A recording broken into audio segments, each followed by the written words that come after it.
یہ ایک کڑی اور ملاؤں گا کہ جب ہجرت ہوئی تھی نا تو ہجرت کا وہ دن جس دن سرکار وداع کی گھاٹیوں سے نکل کر بالکل سامنے مدینہ کی طرف آ گئے تھے. اب جب مدینہ غار ثور سے چلے تھے تو نبی اکرم صلی اللہ علیہ وسلم نے مشاورت کر کے یہ بات طے کی تھی کہ اتنی منزلوں تک میں اونٹ پہ بیٹھوں گا اور صدیق اکبر تم مہار پکڑ کے آگے آگے چلو گے, اور پھر اتنا فاصلہ طے کرنے کے بعد پھر میں اتر جاؤں گا تم بیٹھو گے اور پھر میں مہار پکڑ کے آگے آگے چلوں گا. یہ نبی اکرم صلی اللہ علیہ وسلم نے وہاں بیٹھ کر باقاعدہ طور پہ یہ طے کیا. حضور یہ ہوتا رہا کہ حضور چلے ایک منزل پہ آ کے اتر گئے, آگے صدیق اکبر بیٹھے, اگلی منزل پہ وہ اتر گئے, پھر سرکار بیٹھ گئے اگلی منزل پہ. اتفاقاً جب مدینے کی منزل قریب آئی تو حضور کے اترنے کی باری تھی اور صدیق کے بیٹھنے کی باری تھی. وہاں حیران کن بات ہے. تو حضرت سیدنا صدیق اکبر رضی اللہ تعالیٰ عنہ نے عرض کی کہ یا رسول اللہ مہربانی کریں, اب ایک منزل کی تو بات ہے, اب سامنے وہ گھر ہے, وہ شہر ہے جہاں ہم نے مہمان بن کے جانا ہے, تو اب اچھا نہیں لگتا, میں تو آپ کا نوکر ہوں, آپ کا غلام ہوں, صحیح میں تو آپ سے پیار کرنے والا ہوں, تو آپ میرے آقا ہیں, آپ میرے نبی ہیں, آپ میرے لجپال ہیں, آپ میرے مرشد ہیں, آپ میرے استاد ہیں, آپ بیٹھے نا سواری پر, کوئی بات نہیں, ڈبلنگ ہو جائے گی, پیچھے بھی میں پیدل آ رہا ہوں, آگے بھی. اب حق یہ بنتا ہے کہ میزبانوں کے سامنے تو کم از کم میرا نبی سواری پہ سوار ہو کے جائے. آپ نے کہا محمد جو کہہ دیتا ہے وہ کرتا ہے. یا ایھا الذین آمنوا لم تقولون ما لا تفعلون, اے ایمان والو وہ کہتے کیوں ہو جو کرتے نہیں ہو. تو اس لیے نبی پاک نے کہا کہ میں جو کہہ دیتا ہوں میں وہ کرتا ہوں. لہذا فیصلہ ہو چکا ہے, اب بے شک مدینہ آ گیا ہے, بے شک میرے استقبال کے لیے اور میری ایک جھلک دیکھنے کے لیے لوگ بے قرار ہیں, لیکن تمہیں بیٹھنا پڑے گا اس ناکہ پر, اس اونٹنی پر تمہیں بیٹھنا پڑے گا.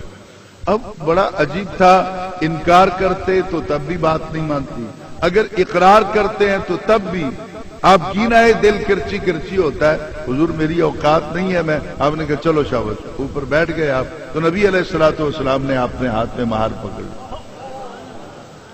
اپنے ہاتھ میں مہار پڑی اور چل پڑے. اب مدینہ میں 10-12 لوگ تھے جنہوں نے نبی پاک کو دیکھا ہوا تھا, باقی سینکڑوں کی تعداد میں جو لوگ استقبال کے لیے آئے ہوئے تھے انہوں نے سرکار کو دیکھا نہیں تھا. اب وہ بابے جو اس شہر کے رہنے والے تھے, اوس اور خزرج کے قبیلوں کے لوگ جو تھے, وہ بزرگ آگے تھے, تو انہوں نے آپس میں بات کرنی شروع کر دی. دین محمدہ تو دیکھی نا انہاں دوواں دے وچوں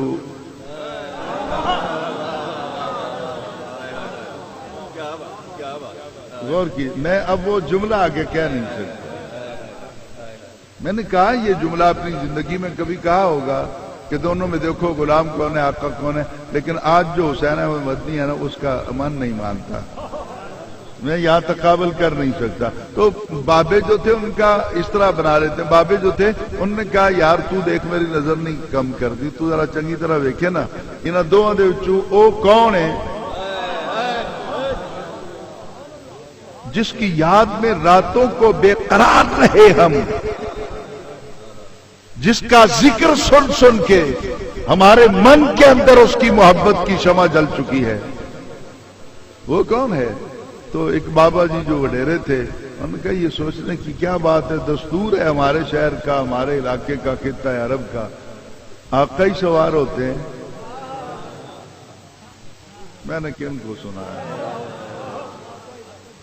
ایسا صاحب آپ کو, پیر صاحب آپ کو سن, ان کے سوار ہمیشہ آقا ہی سوار ہوتے ہیں.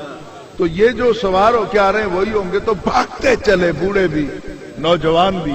اب بابے جو آگے تھے تو بابے بڑے ہوتے ہیں, گھر کے سربراہ ہوتے ہیں, وہ فیصلہ کر رہے تھے. انہوں نے ایک بابے نے آگے بڑھ کر صدیق اکبر کے پیروں کو چوما. جو صدیق اکبر سے ناراض بیٹھے ہیں نا منہ پرلی طرف کر لیں, جو سنی بیٹھے ہیں غیرت کریں تھوڑی سی. اب غور سے میری بات کو, کوئی آگے بڑھ رہا ہے, کوئی دور دور سے دیکھ کے رو رہا ہے کہ سائیں آپ نے کرم کیا, آپ ہم غریبوں کے مہمان بن گئے. کوئی اور آتا ہے, کوئی ان کی چادر کو پکڑ کے چومتا ہے. ہر کسی کی آنکھیں اشک بار ہیں. رخسار بھیگے ہوئے ہیں. حضرت سیدنا صدیق اکبر کا پیمانہ صبر لبریز ہوتا جا رہا ہے. آخر ایک بابا جو آیا نا 3-4 ایک جو آیا آخر میں تو آپ کے پاؤں پکڑ کے چومنے لگا تو صدیق اکبر کی تابیں سب سے جواب دے گئی. آپ نے کہا بابا جدے پیر چومنے نے میں نہیں او جے جڑا اگے جانا.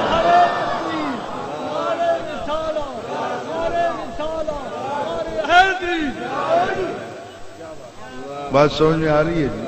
وہ میں نہیں ہوں، وہ تو آگے ہیں. تو وہ بابے کے تیور نہیں بدل گئے، پیشانی پہ شکنے نمودار ہو گئے. اس نے کہا وہ ہیں تو ان کے ہاتھ میں تو نے مہار پکڑائی ہوئی ہے. نام تو سنا تھا نا کہ تو صدیق ہیں.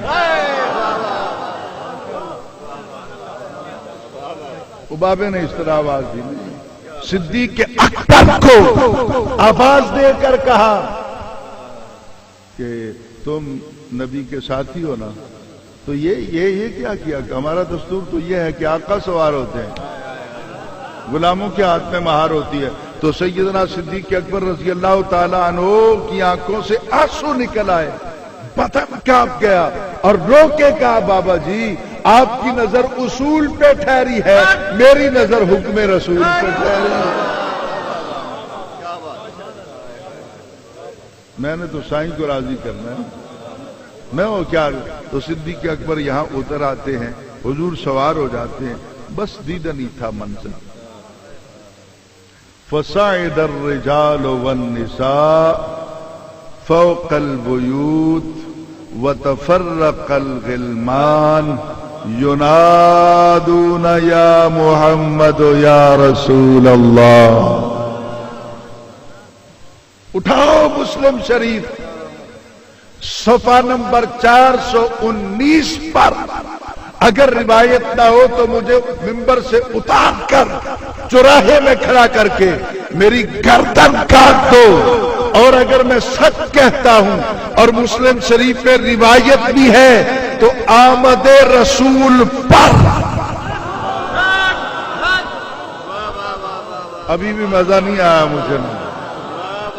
یار میں سب سے نہیں کہتا، پیچھے تک جو زہرا کے بابا کے نوکر بیٹھے ہیں نا پتہ چلے کہ نبی کے نوکر بیٹھے ہوئے ہیں اور اپنے جذبات کی ترجمہ.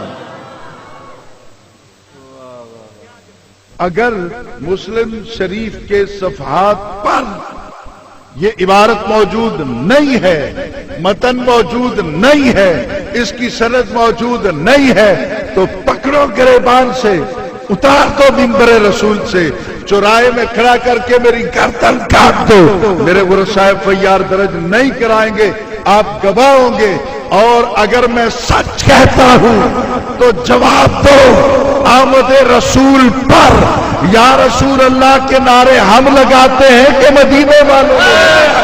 نعرہ رسالت، جشن آمد مصطفیٰ، جشن آمد مصطفیٰ، جماعت اہل سنت.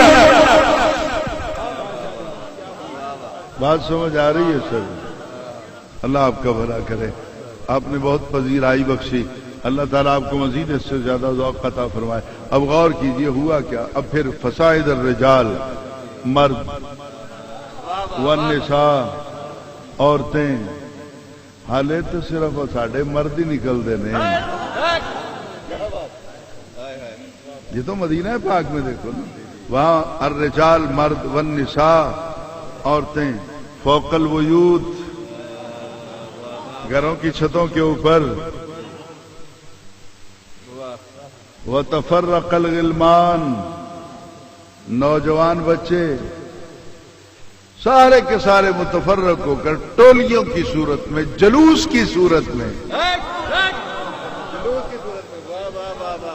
مولانا ڈنکے کی چوٹ پہ کہتے ہیں ساڈا جڑا مذہب ہے نا او وے جڑا مدینے والے آلیاں دا ہے. تے مدینے والے مذہب وے کہ آمد رسول دے موقع تے یا رسول اللہ دے نعرے بھی لاؤ، گھروں بھی سارے باہر نکلو، بازار چاہو، جلوس بھی ہوئے اور خوشی کے ساتھ جذبوں کو ہوا دیتے ہوئے یا رسول اللہ کے نعرے لگا کر دنیا کو پیغام دو.